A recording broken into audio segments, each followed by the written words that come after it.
Heavy is the head that has to manage all of this. Hey everyone, welcome back to my channel. We're now incentivized to buy what we already buy. Fumbling through college had me building. I also got some done on the other side. And that was right around, I would say, May, maybe, right before renewing the lease for this property. Welcome to the channel, Martha. Thank you for having me here. Oh, I was going to say, I am getting up there in age, I'll tell you what. Bills paid by other people, life was never this good. I had to step back, knowing that it's... Hey everyone, welcome back to the channel. So today we're going to talk about how to really get out of the rat race, how to elevate yourself to where you're not even a part of the rat race whatsoever. You know, one thing that I absolutely love is that you can't really determine who is a millionaire or a billionaire. Obviously, you can do some research, you can look them up, you can see someone's net worth, things like that. But just when you go outside, cross the street, you never truly know who is a millionaire or billionaire.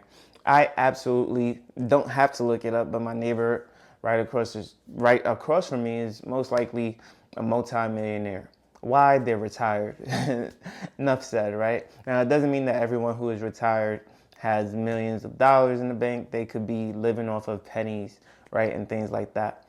But for the most part, those with massive wealth are going to be, well, I can't really say massive wealth, but those 64 years of age and older will tend to have at least $1 million to their name or in net worth.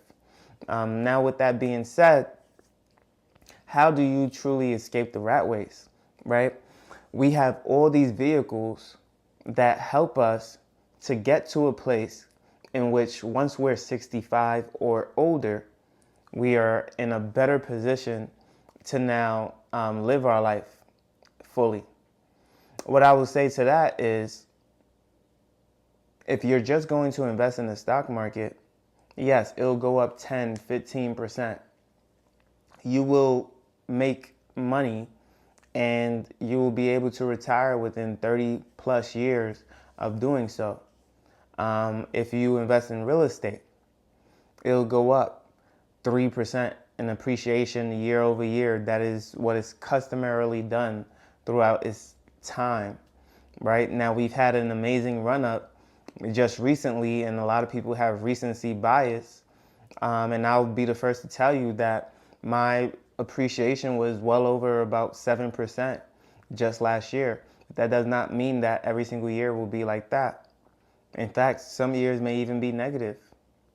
So what I'm saying is, those circumstances, it'll take you 15, 20 years in real estate before you're able to actually retire.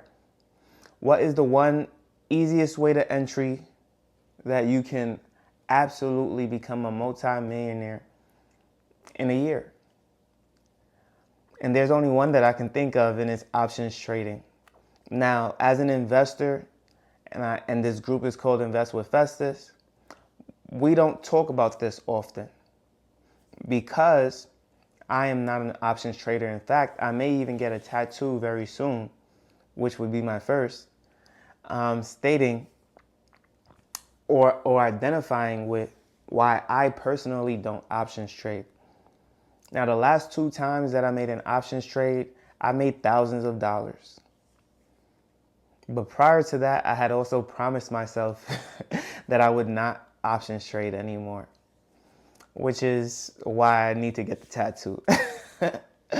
But with that being said, I've made $700 in a day, $2,000 in a day. I've lost up to, I believe, $6,000 in a day. I've lost up to $6,000 in a day. That doesn't mean that that is the most I've lost. I've lost a lot less than that in its totality. And you can write that off on your taxes as well, as a tax write-off, up to $200 a year. But, and I'm not your tax professional, I'm not giving you any financial advice, by the way. But, you know, in order to avoid having to even write that off in your taxes, it's best to just not do it at all. But the reason why I'm making this video is because there are people who are high risk, high reward. And if you have $1,000 and $1,000 doesn't affect your life in its totality, I have an uncle who is fully into the church. He's an accountant. He's been a financial controller. He options trades with about $50 a day or $100 a day. And he'll make $100 and he'll get out the market. Or he'll make $50 and he'll get out the market. And that's just his day. He doesn't wait till he loses $200 to get out, or if he makes $500 before he gets out. No, that's not how he operates. And as for me, when I was options trading, I'll put in a call option on Apple stock. I'll wait 30 minutes. It'll go up $700 and I'll just sell it. Tell me where else you can make $700 in 30 minutes. Tell me. Now, granted, in order for me to make that $700, I think I had to put in like $3,500. And what if it had gone down, right? Now, in 30 minutes, I could have been down $700, right? So the opposite of that could have also occurred. And this is what people don't think about. And so the reason why it can be like gambling to some degree is because you're betting within a short time frame whether this stock goes up or down. And because of that, it can truly have a lot of speculation involved as well as risk involved that you may not be emotionally and financially prepared for. And the first part is very important, being emotionally prepared for what you're getting into, because a lot of people are not emotionally prepared. And when they're in that situation, they are sweating. They're like, oh my goodness, money is going down the drain, and they don't know what to do. And so when they tap out too early, they lose money. And when they tap out too late, they lose even more. And the worst part about it all is you never know when to stop. And that's why over 90% of people who trade options lose. And so when I go to the casino, which is like once every year, I know when to stop. I am still a champion at the casino. I am up $40. I've gone to the casino for about 2 years now, and I am up a whopping $40. 40. You tell me how many people have a better win record than I do when it comes to casino betting. They might as well just ban me now.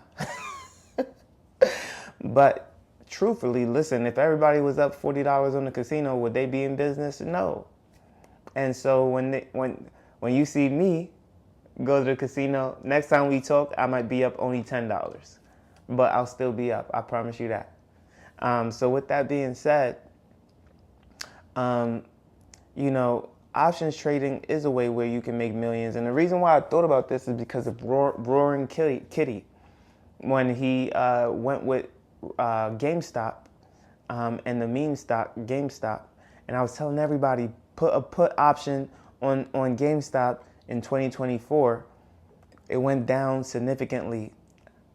I could have made over $200,000, but I did not do the put option on GameStop. And, that was a bad decision. So I say all that to say,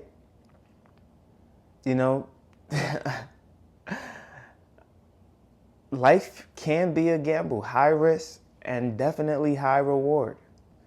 If you're willing and ready to bet like that, if you're willing and ready to really go all in on that. And, it's up to you as the individual to assess your risk tolerance and see what you're really able to commit to. So for all of you who don't know what options are, I encourage you to do a lot of research, get some understanding, not to invest in it. But if you have a high tolerance for risk, if you have a high emotional intelligence, if you understand when to get in and when to get out, and not to risk the bank, risk your money and your spouse's money or your dependent's money, don't ever do that, then it might be something that you may be successful at. And that's a very big maybe. Now, again, I'm not your financial advisor. I'm just an average guy on YouTube, not telling you what to do and what to invest in.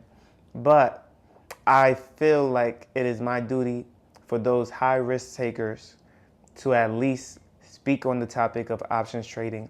And if that is something that you're interested in, then what do they say? Take it at your own risk, or whatever that phrase is. This would be the time to use that phrase. So if you like this video, make sure you subscribe to the channel. I'm not going to ask you to like or comment on the video. All I ask is that you subscribe to the channel, and I hope to see you on the next one. Peace.